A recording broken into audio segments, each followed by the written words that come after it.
Hey, welcome back everyone.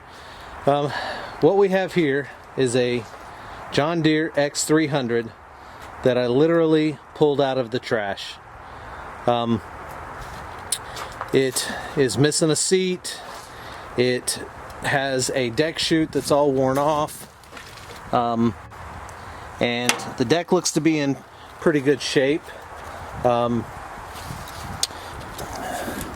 got a Kawasaki 17 horsepower. It's missing a battery. It does run. I pulled it out of the trash. It runs, but it has a problem with the transmission. It's got a tough Torx axle, and the pulley back here, as you can see, is all worn out. So it doesn't go anywhere. Not sure if this is stock, or not stock, but like an add-on, or if somebody welded it. If they did, it looks like they did a pretty good job, getting it, welded in there. I'm not sure what you would want to be pulling with this, but I think it's going to be a fun project. I know it runs, so we're gonna refresh this thing. Let me get you set up in the stand, and we'll turn wrenches. Alright, the first thing we're going to have to do is we got to get this tire aired up.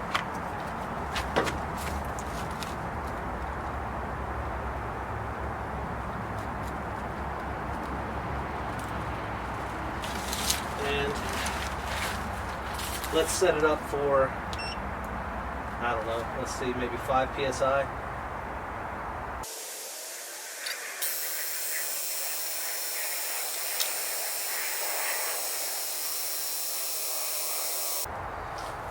Alright, that jumper pack just wasn't cutting it, so I had to go get a compressor and try to pop this thing back on the bead.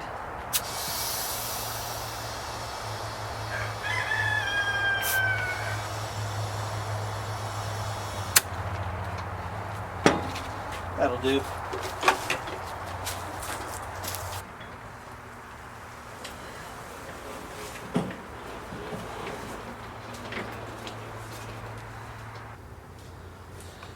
Alright, since I knew that I was going to need some parts, I went ahead and got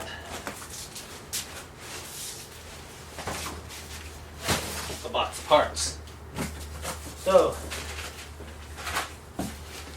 we were going to need a new seat. So, we'll get this popped on there. One thing about this is they do not sell just the cushions to this seat. John Deere, I mean, that would be most of them that you find out there that are at least 10 years old have always got cracks in the seat. So maybe John Deere knows that and they want you to buy the whole seat assembly instead of just the cushion. But we'll get that swapped out. We're going to change the oil, change the air filter, change the spark plugs, sharpen the blades, put a new deck chute on it, and we're going to fix that pulley in the back, and then we're going to give it a good cleanup. Notice that this bumper is cracked, but I did find a piece to it, so probably glue that back on, and yeah, we'll just give it a good cleanup, and we'll get it back in service. Alright, let's get this seat off. Seat safety switch.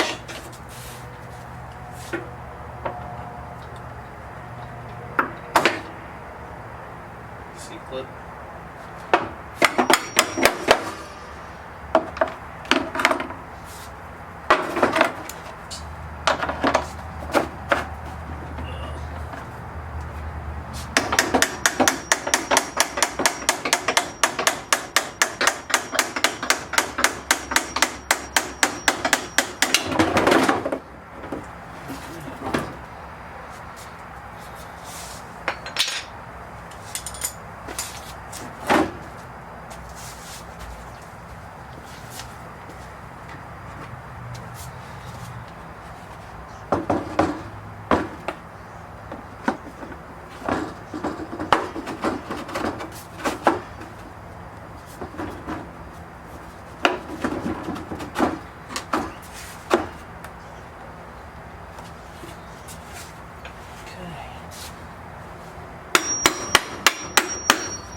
All right. It's already looking better. I like to make a little bit of progress. Something like that keeps me motivated to keep going. All right. Next thing we're going to work on is, let's go ahead and get the oil changed. I'm going to get set up and I'll bring you back. All right. Let's get this oil changed. Does not look like it's had one in a while.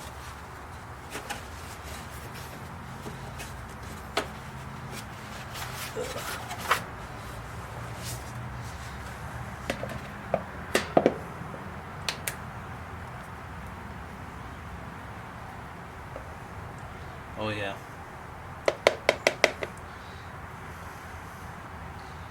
That's a good vintage right there.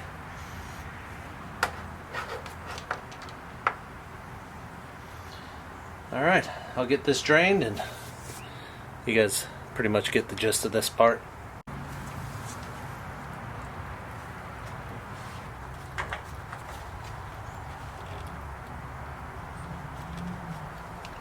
Yeah, it was time to change that. I'm gonna let that finish dripping, try to get as much of that out of there as we can, and I'll bring you back. All right. Remember, put your do the next guy a favor. Put on your date of your oil change. So that's 1/20 of 22. 1/20 of 22.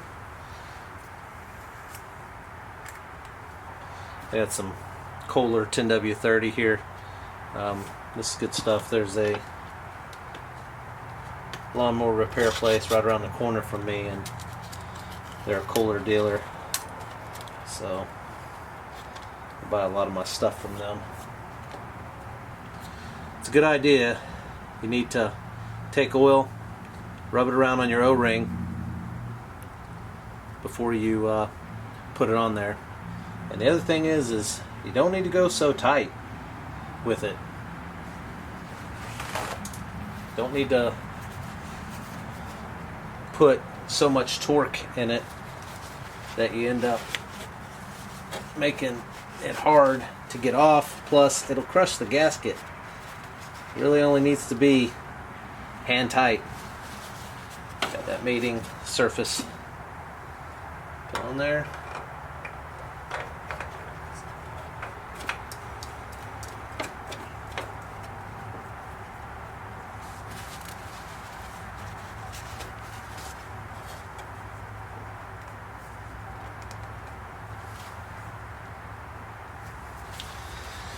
All right.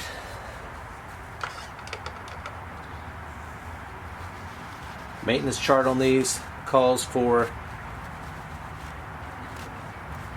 1.8 quarts, 10W30. Whenever you're pouring in your fluids, if you turn your bottle over on its side instead of pouring it like this, you actually have a whole lot more control over the flow, and you're able to get it in without spilling it. I think that just about does it. Let's let that sit a second. Alright, so check the specs on the motor. It's supposed to be, these spark plugs are supposed to be gapped at a 0.29. So I'm going to do that. Maybe a little bit more. All right there. Seems like an awful small spark plug for this tractor. But I've actually never worked on a Kawasaki before. Heard good stuff about them. Reliable engines. Just haven't ever worked on one. Well, come on now.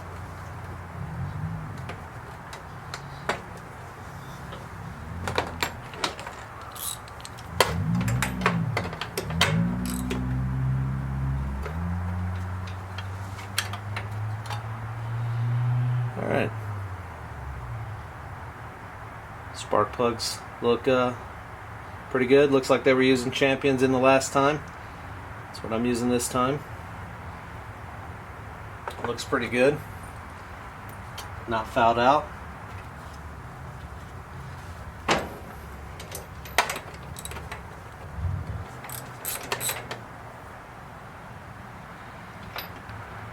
Alright, you get the point. I'll get the other side changed and bring you back. I wanted to bring you back here. I don't know if you can see this or not, but this spark plug here looks like it's burning a little different than the left side, so I'm gonna have to take a look at that, make sure it doesn't have some other issue. But looks like this side was maybe running a little bit hotter. Maybe this motor just runs a little bit hotter on that side than on the other side, but we'll take a look at that. Alright, let's get the air filter.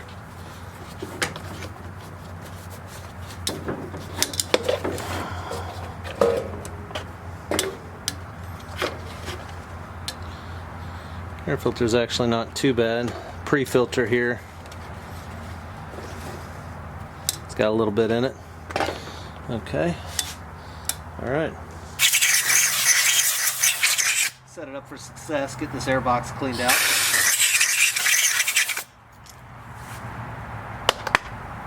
So, we've got a Stens pre-filter. Part number, see if you can see that there. Part number 102-676. And an air filter. Stens part number 102-354. You can always go to johndeere.com and go to your mower, and then it'll give you the part numbers for the stuff to, you know, replace it with. And that's what I did for this, to make sure that we got the right stuff in it. Alright, when you're putting these in, your pre-filter goes first, and then you're going to put in your other one, your main filter. Alright, let's get this fuel filter changed out. Got a new filter here. Made in Israel. I ain't seen a lot made in Israel.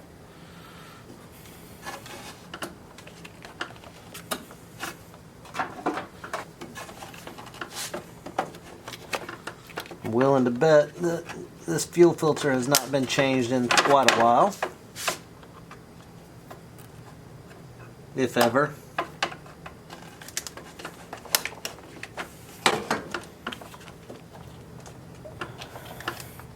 These are directional, so you always want to make sure that you have them flowing in the right direction, so that way you get it.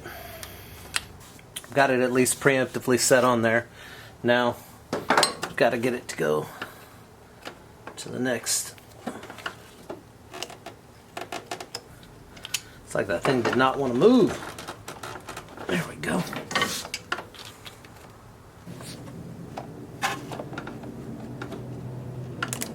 Alright. We got that. Okay, next, I think we're going to tackle this front tire here.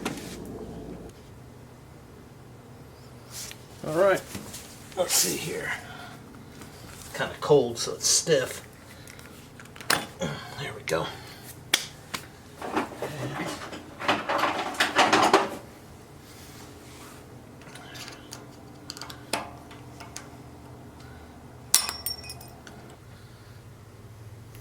Alright, let's get it off. Rim actually looks in really good shape. I guess why am I wasting time doing that when I'm going to be changing this out anyway.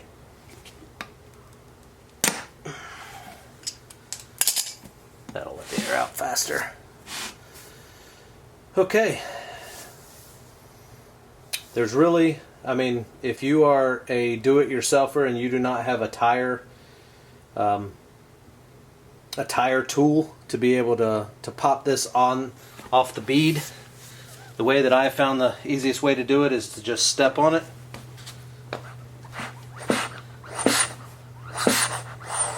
And break that bead free like that. Alright, and then what we're going to do here is the leftover valve stem has got a rubber piece that's on the back side of it here, and we're going to get that out.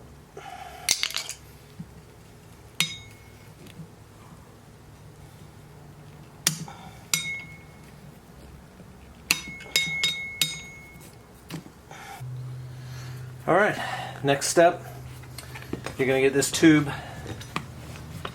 back in the tire.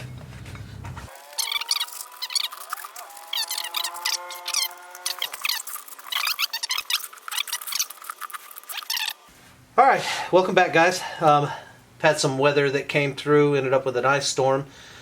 So where we left off was I placed the tube on the inside, and if you end up with some of the tubes that have a straight valve stem, like a straight valve stem that is here, that does not have either the curve that's going to keep it out through this hole, or you don't have, if you're using a tube is when it, really becomes, needed. What I've done is, if you can see there, I take some zip ties and I put around the base of the valve stem so that way it can't pull back through whenever you're going to inflate it. And then that way when you get it pumped up, it'll hold and it won't pull that valve stem back down inside the tire. So get the compressor filled full of air, and we'll get it filled up. All right, here we go.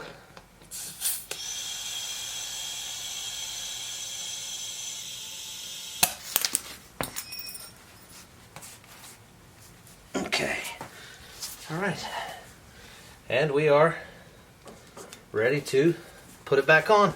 Let me grab a paper towel real quick, wipe that off. Throw a little grease on it.